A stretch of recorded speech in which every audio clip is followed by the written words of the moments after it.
Hello everyone and welcome to another random bits and pieces segment from my brain, and today we're playing Brigandine again.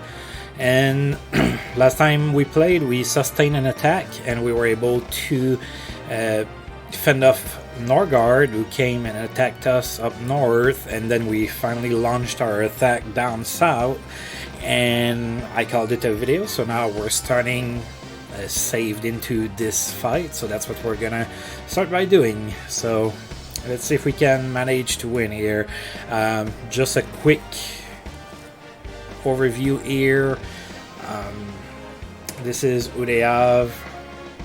I don't believe that I looked at their knights, so we're gonna go ahead and look at them.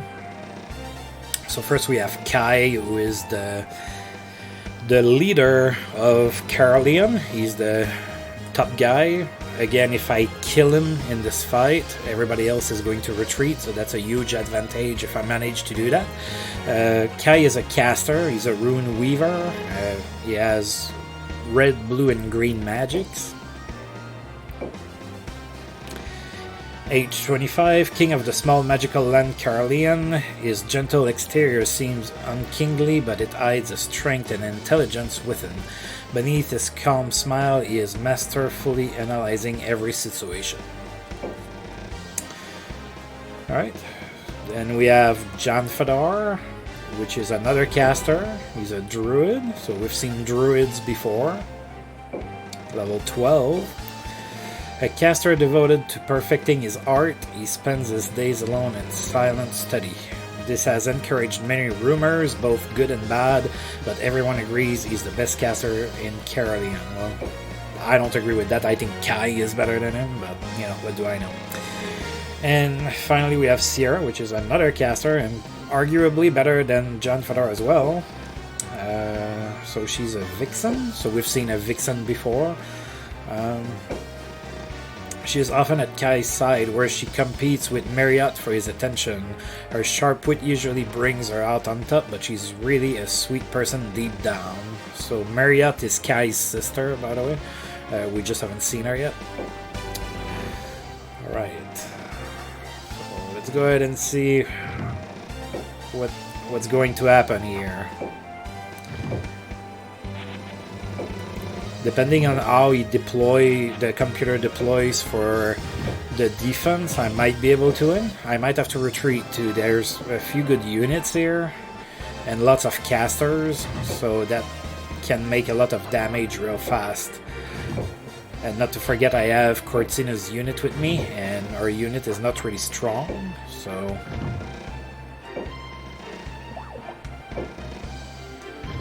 But that's the whole point of playing this randomly, is to kind of up the challenge, so I don't always have like my best units attacking all the time. Makes things a little bit more interesting, at least for me it does. Obviously, if it's the first time you've ever seen this game, you might think maybe it's a little weird, but again, once you've played this game several times, like I have, you tend to kind of make little challenges like that for yourself to make it a little bit harder, so...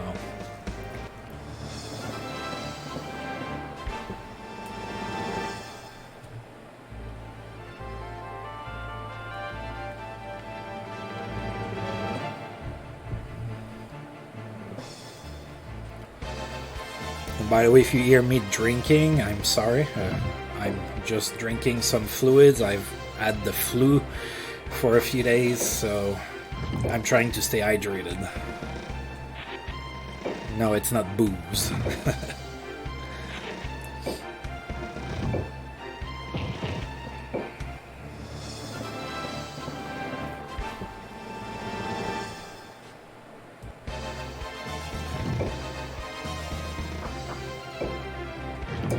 So again, I'm gonna move carefully. I'm still bunched up. That's an habit I have, even though they have a lot of casters that could prove to be a bad idea.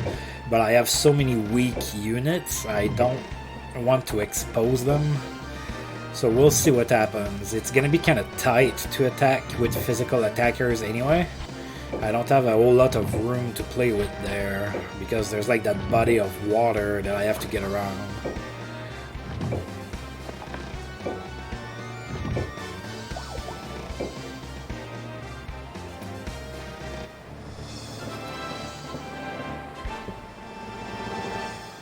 And he has that Tiamat there, so definitely gonna make. I think it's gonna make for a pretty interesting fight.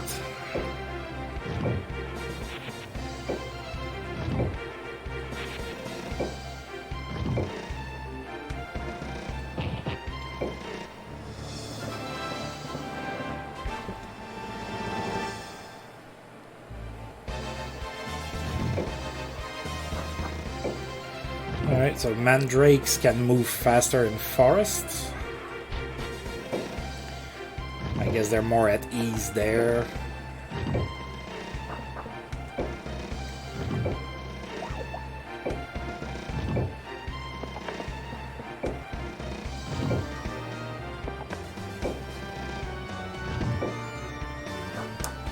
I wish I could say that I'm going to take advantage of the fact I have that Hydra and, you know, attack from the water, but he has that Tiamat there that's stronger, so I don't really have an advantage there. And of course, his Tiamat is really well positioned there to be able to easily take advantage of the water.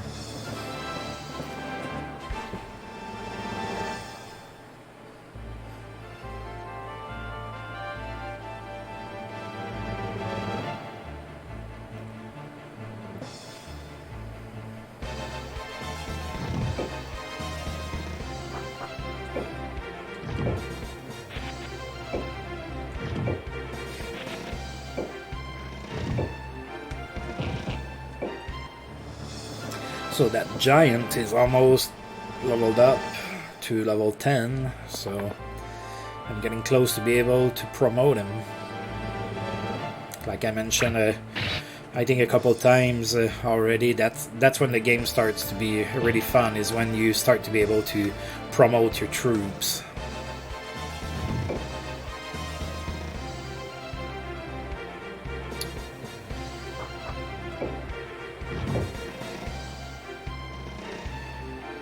Yeah, green on green is not going to be all that good, but it's better than nothing. Centaurs don't have a whole lot of health, and I had a slight chance of paralyzing it.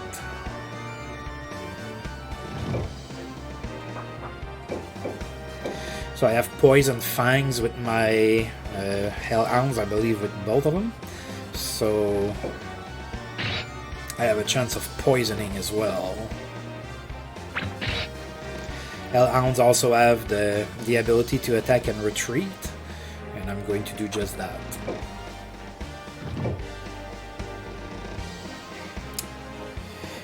Yeah, probably should. That's okay. Next turn I'm going to be able to maybe attack something more meaningful.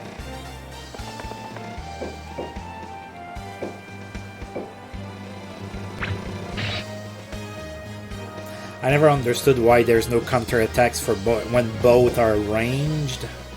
I don't know why there's no counterattacks. That would make sense, but it isn't the case.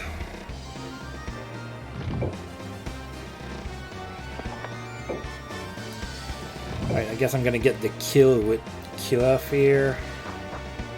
He's not going to be too much up front, so he's not going to get a beating too much next turn. I should be able to kill that. There you go. Killuff is totally worth leveling up. We've talked about that before. He becomes one of the best knights in the entire game. On discussion forums about the game and everything, people always argue who becomes the strongest, and some people believe Killuff is. I'm not getting into that. Let's just say he's probably top 3 or top 5 for sure. He's really up there. He's really strong. So I'm gonna bring my Hydra here, hoping that Jan Fadar doesn't move, so that I can use my breath attack on him next turn, assuming I'm still alive. Right, so I dealt a good amount of damage because a dragon is red and hydras are 2 blues. Right, so same deal here. I'm gonna attack and retreat, hoping that I'm going to poison him. And I didn't, and I also didn't avoid the attack, so the counter attack.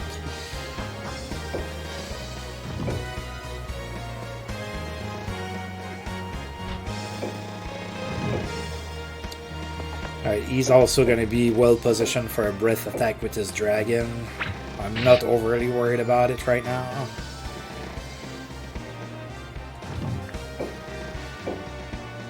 Alright, let's cast that on Kill Off like that. If he takes it, he's going to be able to sustain a little bit more damage that way. Alright. Here comes the artillery, the heavy infantry. Ouch. That's gonna hurt. Oh. Yeah, he almost one-shotted it. Oh boy. Yeah, that scorpion is toast. Ooh. Exposing Kai, aren't we?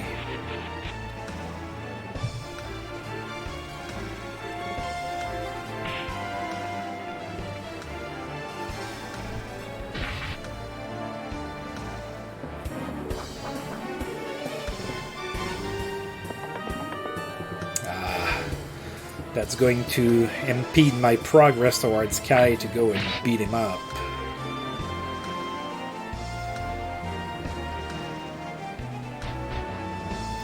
So that was an Eye Centaur. Eye Centaurs are promoted centaurs, obviously, and they can shoot from one X further away.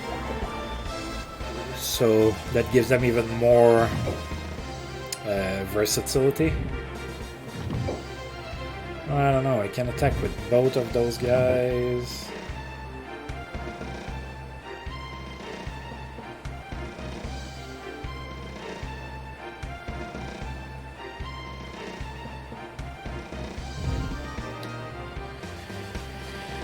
Oh, what to do, what to do. Alright, so I really wish I could get rid of that dragon. But that might be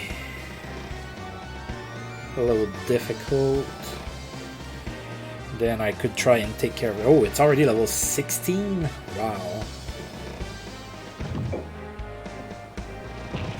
Yeah, you probably can't hit that very well, yeah. That's what I figured. What about Kai?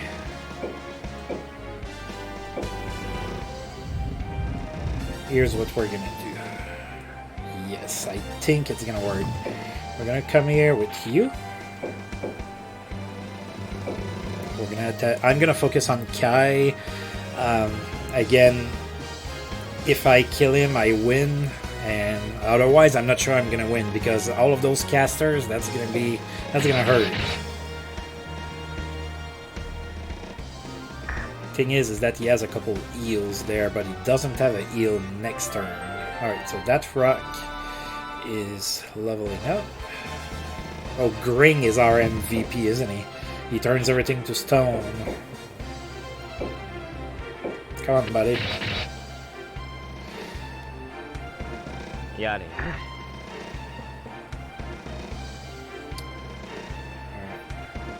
Now, that's what I wanted to do. I don't know if it's gonna give me... Nah, okay. What if...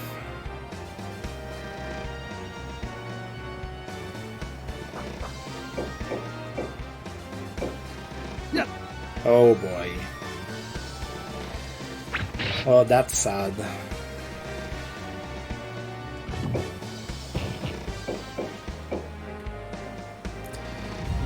Yeah, probably not. That's a little bit better. There you go. Alright, now it's gonna hurt. John Fedor is gonna cast a spell. So.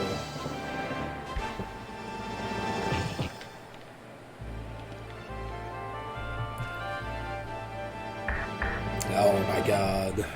You had like a 40% chance to it or something.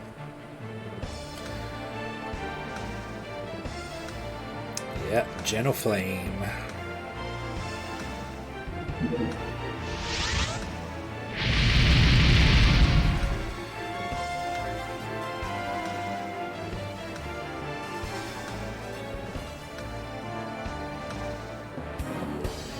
All right.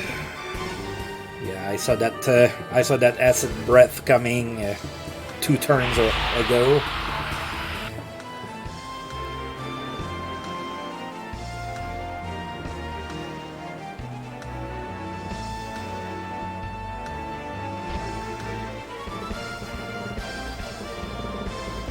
I never understood why the mandrakes like almost never miss. Like they have really low agility, but they never miss. So I guess it's something about that particular monster or something like that.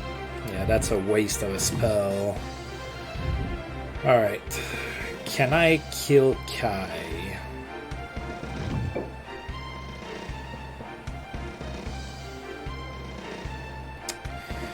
Maybe I can, but I'm gonna need to hurt one of my monsters.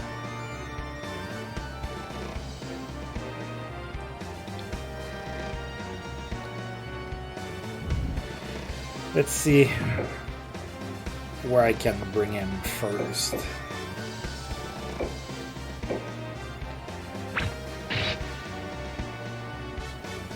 Okay, yeah, I think that if my other centaur doesn't miss, I think that's gonna be doable.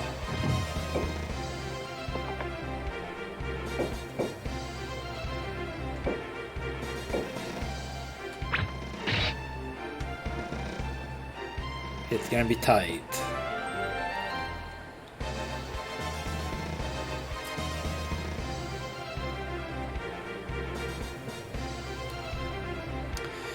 It's gonna be tight. Alright, so... Oh, wait. Nah. Just outside.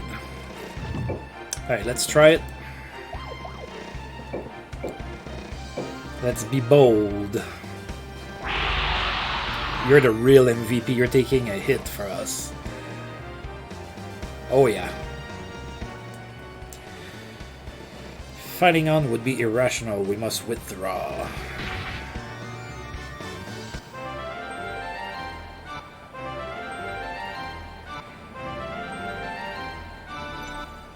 Oh, so we have a level 10 monster now, so we get to promote somebody. Oh, that's awesome. So, I don't really care about the giant all that much, but I did capture the Tiamat, so that makes me happy. So I know it makes for a short fight and everything, but I wasn't sure I was gonna win otherwise, so... Alright. Decent level for that one there. Okay, you need to stop leveling up so that I can promote you so that you get better levels.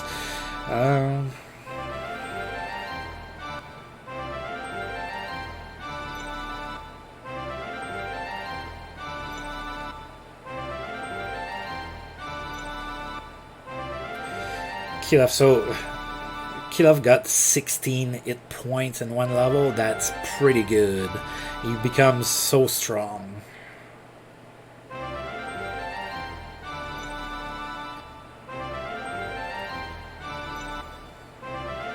And of course I had a lot of low level monsters, so it's a lot of level ups. And I get that delicious looking Tempest. Okay, maybe not delicious looking, but it's still pretty sexy. Alright, and that's it for this turn. I have people coming back from quests, so Baleen quest. Baleen comes upon a lake. The sun is setting, so she camps for the night. In the night, Baleen is awakened by lively music. Baleen opens her eyes to see a group of fairies dancing across the lake in the moonlight. One notices Baleen and approaches with a smile. Come, dance with us. Aline worries that she will sink. Do not fear, I shall teach you how. Place one foot on the water, then quickly before it sinks step with the next. Keep doing that and you will dance with us. Aline does not believe the fairy, but their beautiful dance is so alluring that she wants to join them. Join us! Aline prepares to get wet and steps upon the lake. Oddly, the water feels as solid as ground. Now come enjoy our dance. So Baleen dances with the fairies into the night. As the sun rises, Baleen awakes. The lake is silent and still. Was it a dream? Though it may have been a dream, Baleen's body remembers the fairies' dance. It felt so real. Baleen dances toward home. Baleen is more agile, agility +4, pretty good for her. Archers rely on agility a lot because they need to not miss, and it helps with evasion as well. So, pretty good. We've had a lot of good results with our quests so far, not typical. Galwin quest. A roving tinker is walking down the same road as Galwin. We've seen that one a few times already. The two share cheery conversation until their paths need to part. Sad, we each must travel our road, but I've enjoyed your company. Here is a gift to remember me. The tinker lands a warrior medal to Galwin. I was going to sell it, but I've enjoyed our time more than gold. Take care, my friend. Galwin shakes the tinker's hand and they go their separate ways. Galwin takes the warrior medal. So as far as I know, that's the only outcome to that particular quest. Whenever you meet the tinker, you end up with an item. So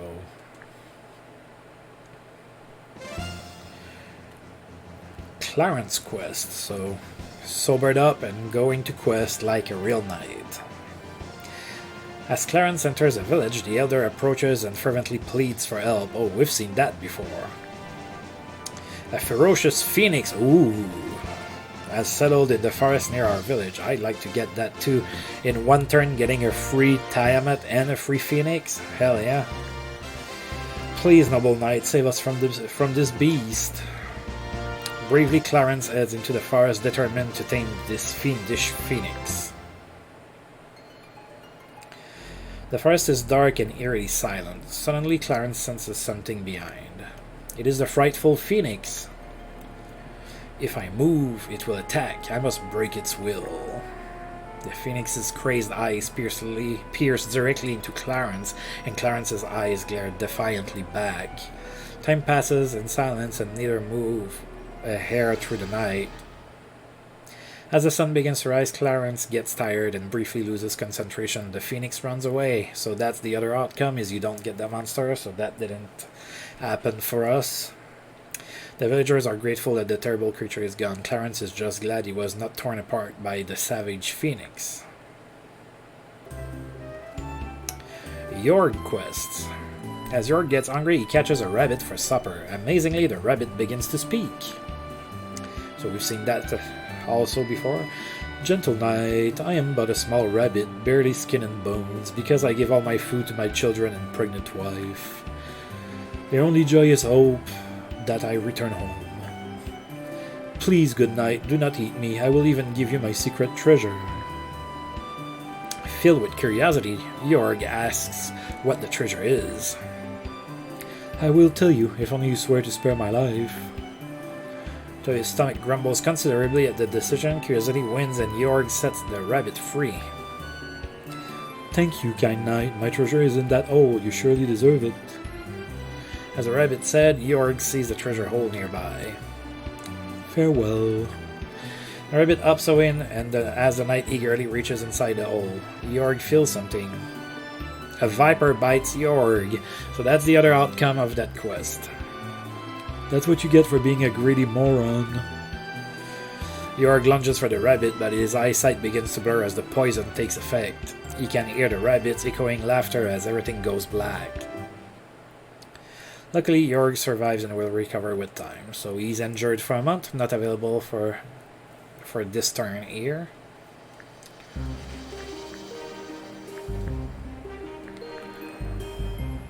Alright, so let's go ahead and take a look here, because I believe that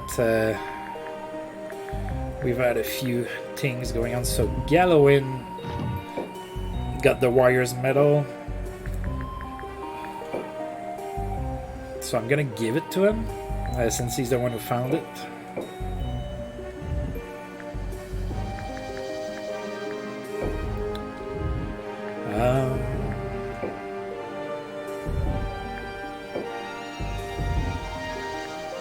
Wow, I already have so many items. Alright, you can get the pirate earring for now. Your red resist blue +2 is pretty good for you. And then Clarence can get one of the swords. I'll give him the bastard sword. Usually I keep that one for Langborg because he needs the extra MP.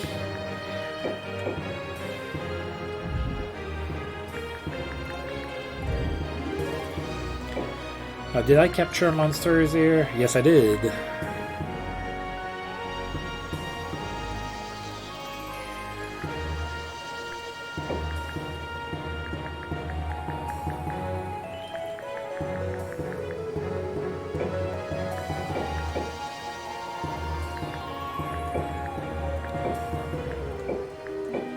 Yeah, no room for that demon. Unless... I think that's gonna be enough if I do... No, it's not.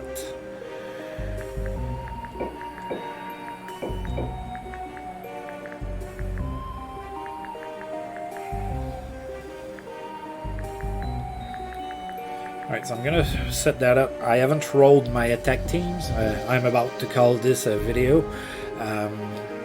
But obviously things are going to be, you know, reorganized properly before the next attack and everything. But we're starting to have almost everybody with at least a unit, so I don't have to move monsters around all so much. Of course, it here... Oh god, and I captured that, and he had 3 golems just waiting there. So, yeah, let's see. I think I'm gonna shed some of Cortina's monsters to give her that Tiamat.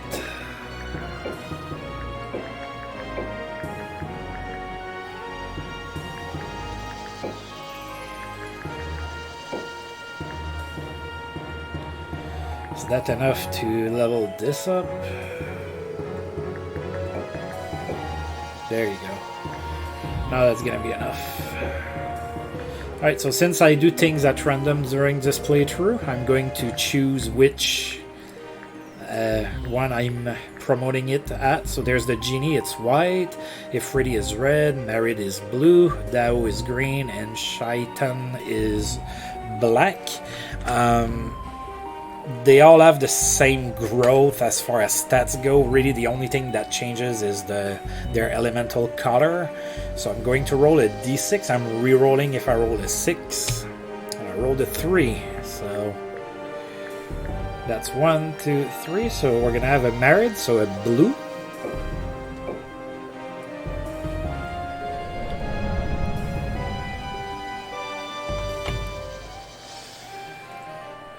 Can I move something else back with her?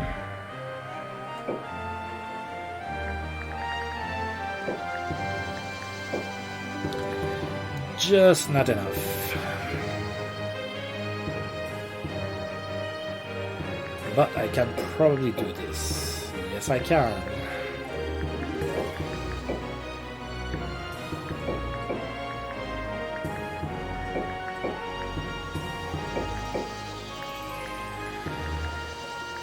Okay, so those units look pretty good. I'm liking what I'm seeing. Alright, so we're gonna go ahead and save this game.